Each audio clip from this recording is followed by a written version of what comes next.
Hi, I'm Michaela Laws, and I'm here to talk about how you, an adult with a child or multiple children, should stop blaming creators for what your children look up on the internet. The internet is vast and plentiful with information, entertainment, and advertising for items humans may or may not need in their lives. As such, it's full of stuff I'm sure you would not appreciate your child seeing, despite their natural curiosity.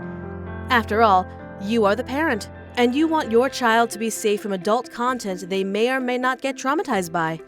So how do you make sure they're not watching a gamer play a violent game you don't approve of, or mentally absorb a parody video of a children's show made for adults? The answer is quite simple. Be a parent. There are many avenues on how to make sure your children do not absorb content not made for them right at your fingertips. Parental controls are available for cable, internet, and even phone plans to ensure you are doing your job as an adult with responsibility over at least one child. Simply contact your plan providers or use Google's in-depth search engine on how to enable parental controls, shutting down access to content not suitable for your child. Still, sometimes children, in defiance of parental control, find ways around these precautions to watch things they are not supposed to. Despite what you may believe about these innocent angels, they know what they're doing. So how do you fix this? Again, the answer is simple. Be a parent.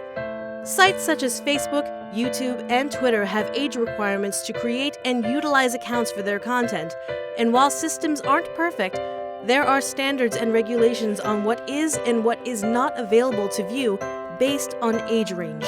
Make sure you are made aware of content being made and published on the internet so you can determine what your children should and should not consume.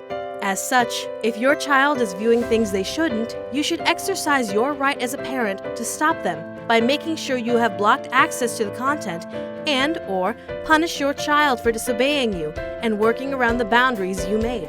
What you should not do as a responsible adult with a child is blame the person who made the content. After all, creators are not babysitters. You did not pay them to make content specifically for you and your child. They make their content for their intended, general, public audiences, which more often than not, does not include your child or other children. Consider looking into approved kid-friendly apps and sites if you really need a digital babysitter to do your job for you.